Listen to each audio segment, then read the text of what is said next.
Hi and welcome back to our channel. In this video I would like to show you how easy it is to make those sweet German strawberry dumplings.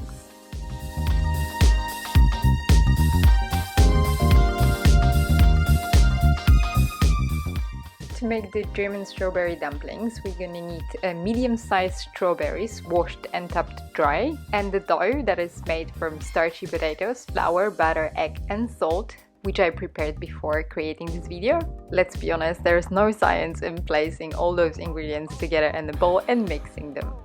I think the biggest challenge with this recipe is to make the right size dumplings and to cook them properly. So as soon as you made the dough from my recipe, you can divide it into 4, or if you are making more dumplings, take 1 tablespoon of the dough into your hands. From the dough you're gonna create a ball that is size of the plum, and then you're gonna press the dough flat.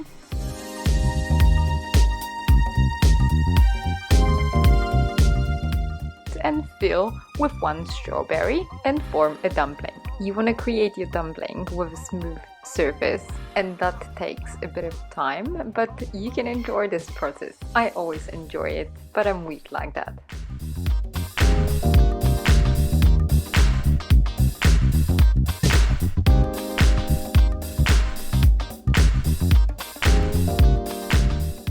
If the dough of the dumpling get a bit sticky, you can add a bit of flour and roll again. If you would like to store them, this is actually the right time to put them into the plastic container. You can store them in the fridge up to 2 days or freeze them.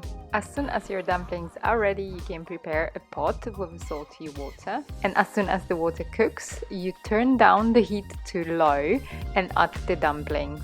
You want to make sure that the dumplings don't stick to the bottom of the pot or to each other. Please simmer the dumplings for at least 10 minutes. In the meantime, you can melt the butter over medium-low heat and add the breadcrumbs and sugar to it. Let it simmer in butter for about 5 minutes and be careful of the heat because they burn easily. And you don't know how many times I had to make them again because I burned them. And by the way, thanks for watching. I'm glad that you are here. By this time your dumplings should be swimming on the water surface, and that's good. That's the time when you want to take them out. You can pour also the butter and the breadcrumbs over them and sprinkle them with a powdered sugar if you like. If you'd like this to be a proper feast, add 1 scoop of vanilla ice cream or a bit of whipped cream and rote grütze, but that's purely optional. Enjoy your strawberry dumplings, and I hope that you're gonna try them with a different seasonal fruits. The link to the recipe, as always, you're gonna find on the screen and in the description box down below. I wish you all a lovely day and hope to see you soon.